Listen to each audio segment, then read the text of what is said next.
Political science achievers, कैसे हैं आप सभी। आई होप दोस्तों आप बहुत अच्छे होंगे और बहुत मन लगाकर अपनी तैयारी कर रहे होंगे। दोस्तों आज हम पढ़ेंगे संसदीय शासन व्यवस्था का पार्ट 2, जिसमें आज हम इसके गुण और दोष के बारे में समझेंगे।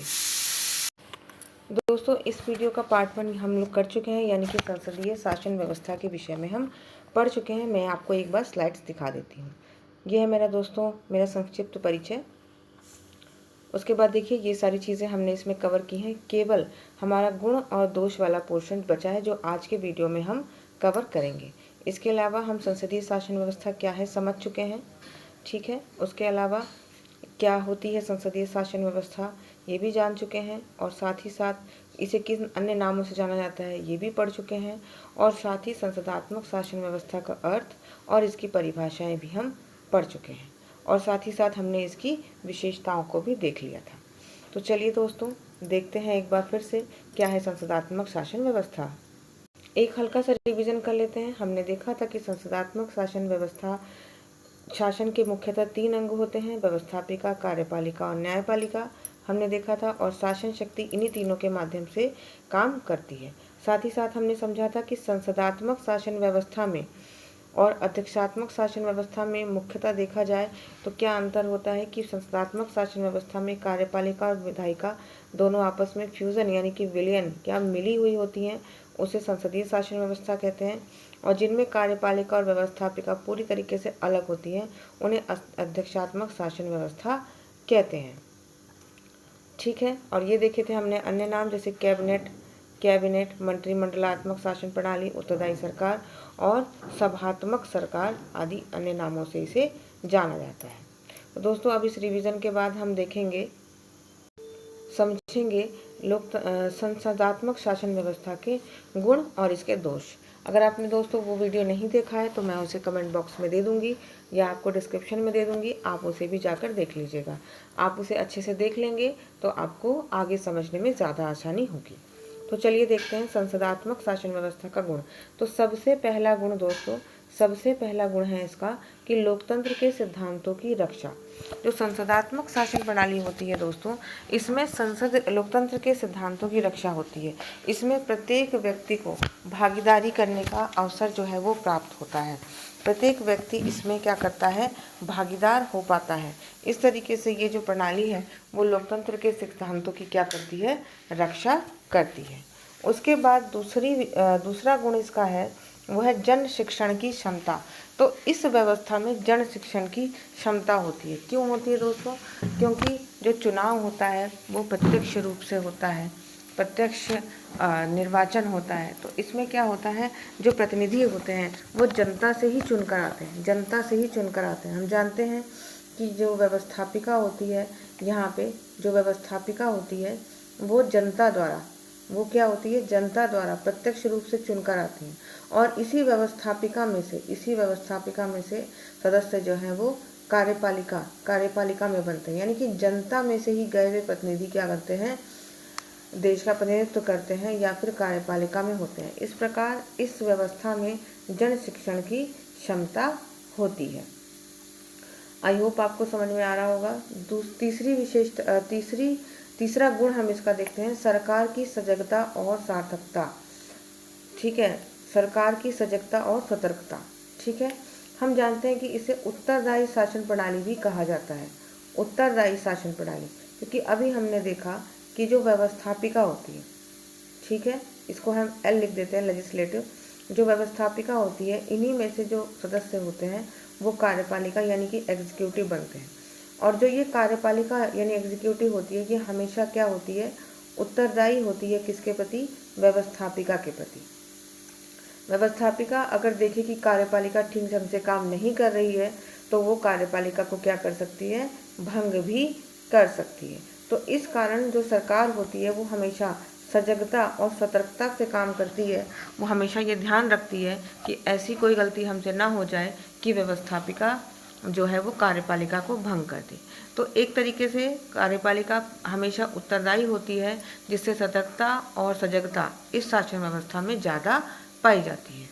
अगला गुण देखते हैं, एक मिनट। अगला गुण हम इसका देखते हैं अगला जो कि चौथा गुण है वो है कार्यपालिका और व्यवस्थापिका के बीच सामंजस्य।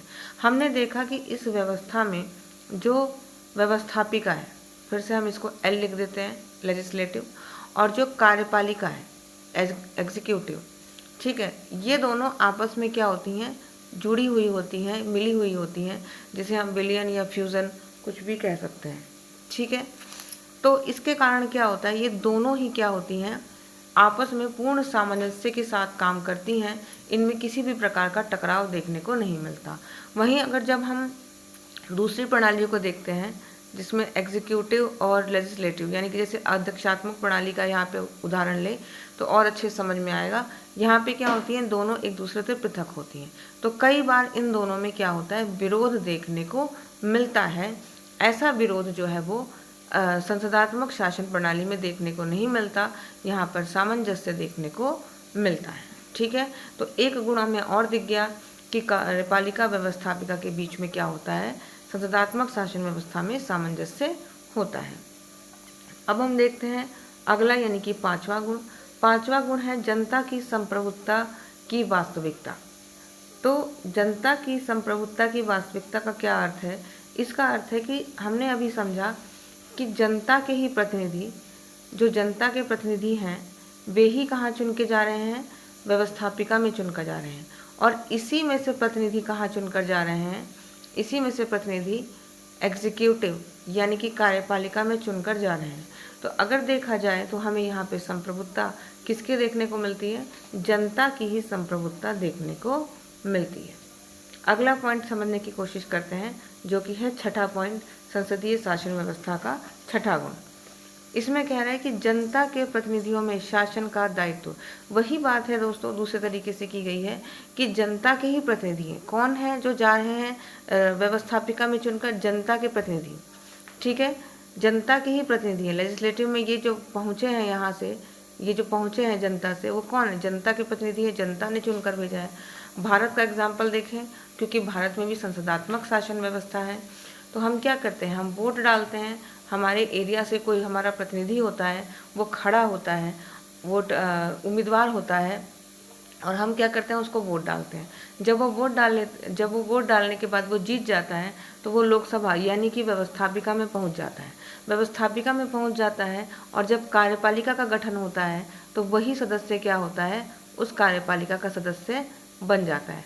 जब वो उस कार्यपालिका का सदस्य बन जाता है तो वो कार्यपालिका में जाकर हमारे क्षेत्र का प्रतिनिधित्व करता है। तो हम कौन है, जनता। और वो कौन था, जो उम्मीदवार खड़ा था, जो जीत के पहुंचा व्यवस्थापिका में, वो हमारा था प्रतिनिधित्व, हमारा था प्रतिनिधि, ठीक है, प्रतिनिधित्व नहीं दोस्तों, प्रतिनिधि, ठीक है, प्रतिनिधि था। और वो प्रतिनिधि कहाँ पहुंचा, एग्जीक्यूटिव यानी कि कार्यपालिका में। तो इस प्रकार से जनता के प्रतिनिधि ही क्या करते हैं, शासन करते हैं। कार्यपालिका में पहुंचकर वो क्या करेगा, शासन करेगा। और ऐसा माना जाता है कि जब वो हमारे क्षेत्र से निकल के गया तो उसे हमारे क्षेत्र की सभी समस्याओं का ज्ञान होगा, तो जब वो शासन करेगा तो अपनी नीतियों को उसी के हिसाब से बनाएगा, ठीक है। आई होप दोस्तों आपको संसदीय शासन व्यवस्था के गुण यहाँ तक समझ में आ गए होंगे। अगर आपको किसी प्रकार का डाउट हो तो मुझे कमेंट बॉक्स में ज़रूर बताइएगा। अब आगे बढ़ते हैं हम लोग और देखते हैं संसदीय शासन व्यवस्था के दोष। संसदीय शासन व्यवस्था के दोष क्या क्या हैं, इन्हें समझ लेते हैं। तो सबसे पहला दोष जो यहाँ पे हमें देखने को मिल रहा है वो है कार्यपालिका की अस्थिरता।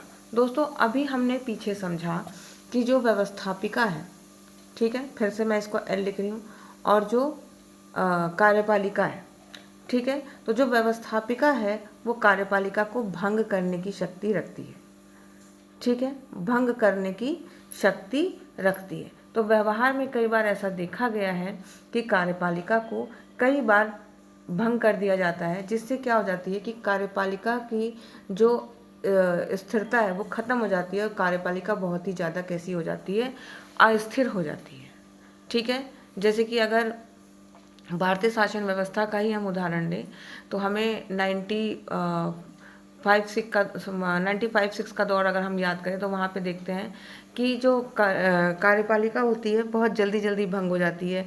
किसी कार्यपालिका का कार्यकाल 13 महीने, किसी का, ऐसी भी कार्यपालिका भारत में हुई है जिसका कार्यकाल सिर्फ 13 दिन का रहा है, ठीक है। ऐसी भी कार्यपालिका हुई है 13 महीने हुआ है, 1 साल हुआ है, तो इससे क्या होता है कि शासन में अस्थिरता आने लगती है, देश में जो विकास कार्य होते हैं वो रुक जाते हैं। तो ये एक जो दोष है संसदात्मक शासन में देखने को मिलता है कि यहाँ पे जो कार्यपालिका है वो कैसी होती है, इसमें अस्थिरता पाई जाती है।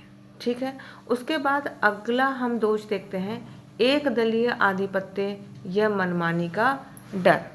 ठीक है, तो संसदात्मक शासन व्यवस्था में कई बार ऐसा देखा गया है कि एक दलीय आधिपत्य या मनमानी का डर होने की संभावना क्या होती है, बनी रहती है। जैसे कि अगर हम भारत का एग्जाम्पल लें और 1951 और 2 में हुए थे पहले चुनाव, 1951 और 52 में हुए थे, उसके बाद लगातार सत्ता में कांग्रेस बनी रही, लगातार सत्ता में कई वर्षों तक 10-15 वर्षों तक कौन रही, कांग्रेस का शासन चलता रहा। तो कई विशेषज्ञों ने इसे कहा कि ये एक दल का आधिपत्य तो हो गया है, क्योंकि भारत एक बहुदलीय प्रणाली है, लेकिन फिर भी क्या हो गया, एक दल का आधिपत्य हो गया है। ठीक है, और जब एक दल का आधिपत्य हो जाएगा तो ये संभावना बनी रहती है कि मनमानी हो सकती है। लेकिन अगर हम इसको भारत के परिप्रेक्ष्य में देखें तो ये हमें पूरी तरीके से सत्य नहीं प्रतीत होता, क्योंकि 10 से 15 साल अगर हम देखें तो कांग्रेस का शासन हमें दिखाई देता है, लेकिन हम उसके बाद देखते हैं कि उसके बाद अन्य पार्टियों का शासन भी होता है। तो है ये कुछ हद तक ये जो दोष है वो सही है, लेकिन देश और परिस्थितियों के हिसाब से ये संभावनाएं बदलती रहती हैं, लेकिन फिर भी इस दोष को हम नज़रअंदाज नहीं कर सकते। उसके बाद हम देखते हैं तीसरा दोष, राष्ट्रीय हितों की अवहेलना। क्या होता है दोस्तों कि संसदात्मक शासन व्यवस्था में हमने देखा कि कार्यपालिका की अस्थिरता कई बार होती है, वो व्यवस्थापिका के प्रति उत्तरदायी होती है। ऐसे में जो दल होते हैं ना, वो केवल अपनी एक तरीके से साधारण शब्दों में कहा जाए तो कुर्सी को बचाने के लिए काम करते रहते हैं। इसमें कई बार राष्ट्रीय हितों की अवहेलना हो जाती है। तो ये एक इस प्रणाली का बहुत बड़ा दोष है। ठीक है, अगला दोष देखते हैं, नौकरशाही का बोलबाला। तो इस शासन व्यवस्था में नौकरशाही बहुत ही ज़्यादा शक्तिशाली हो जाती है, और जो आपको पता ही है, जब कोई भी शक्तिशाली हो जाएगा तो उसकी मनमानी का डर हमेशा सताएगा, उसके निरंकुश होने का डर हमेशा बना रहेगा। तो वहीं यहाँ पे होता है कि कई बार नौकरशाही इतनी ज़्यादा यहाँ पे देखी गई निरंकुश हो जाती है, और बहुत ज़्यादा यहाँ पे नौकरशाही का बोलबाला संसदीय शासन प्रणाली के देशों में देखने को मिलता है। अगली जो हम दोष देख रहे हैं वो है विपक्षी दलों का अरचनात्मकता, विपक्षी दलों की अरचनात्मकता। तो दोस्तों हमने देखा कि जो यहाँ पे एग्जीक्यूटिव या कह सके कार्यपालिका बनती है, तो हमने देखा कि जो संसदात्मक शासन व्यवस्था में जो व्यवस्थापिका होती है, तो जिस पार्टी के दलों को बहुमत मिलता है, जिस पार्टी को बहुमत मिलता है, मान लीजिए इतने लोगों को बहुमत मिल गया, वो तो क्या बन गए, कार्यपालिका में चले गए। ठीक है, अब वो शासन करेंगे।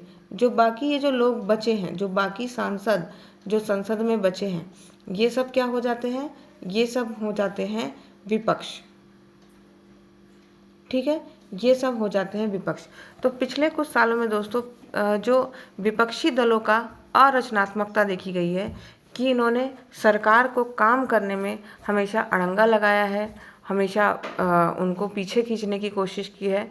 जबकि विपक्ष का काम होता है, सजग विपक्ष का काम ये होता है कि वो अच्छे तरीके से निगरानी करे कि सरकार कोई भी ऐसी मनमानी ना करे, वो उस पर ध्यान आकर्षित करे। तो इस तरीके का इनका कार्य होता है। लेकिन बीते कुछ वर्षों में जिन भी देशों में संसदात्मक शासन व्यवस्था है, उन देशों में विपक्षी दलों की अरचनात्मकता देखने को मिली है। ठीक है, इसके बाद हम देखते हैं छठा दोष, जिसको मैं कहा गया है आपातकाल के लिए उपयुक्त नहीं। आपातकाल के लिए उपयुक्त क्यों नहीं है दोस्तों? आपातकाल के लिए उपयुक्त ना होने का सबसे बड़ा कारण यही है कि एक तो इसकी कार्यपालिका कैसी है, अस्थिर है। ठीक है, कार्यपालिका अस्थिर है, और साथ ही साथ हमने जब इसको समझा था तो हमने देखा था कि इसके निर्णय सामूहिक रूप से लिए जाते हैं। कैसे लिए जाते हैं? सामूहिक रूप से लिए जाते हैं। एक कैबिनेट होती है जो कि निर्णय लेती है। तो इस कारण ये कहा जाता है कि ये एक तो अस्थिर है और दूसरी बात कि एक सामूहिक रूप से निर्णय लेना है, तो इसलिए निर्णय लेने में कई बार विलम्ब हो जाता है, देरी हो जाती है।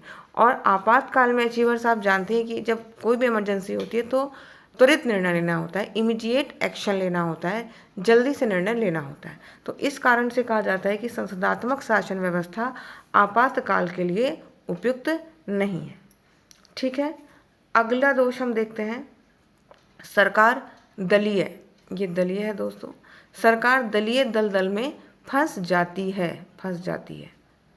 ठीक है, फंस जाती, मतलब दलीय दलदल में फंस जाने का क्या मतलब है कि यहाँ पे क्या होता है कि सरकार जो है वो कई बार गठबंधन की होती है या इस तरीके की बनती है कि कई सारे जो दल होते हैं उसमें शामिल होते हैं। तो सभी दल क्या करते हैं, अपने अपना हित देखते हैं, राष्ट्रीय हित के बारे में नहीं सोचते हैं। तो ऐसे में सरकार हर समय अपनी कुर्सी बचाने के लिए, ठीक है, जैसे हमने देखा था कि यहाँ पे कार्यपालिका की अस्थिरता है।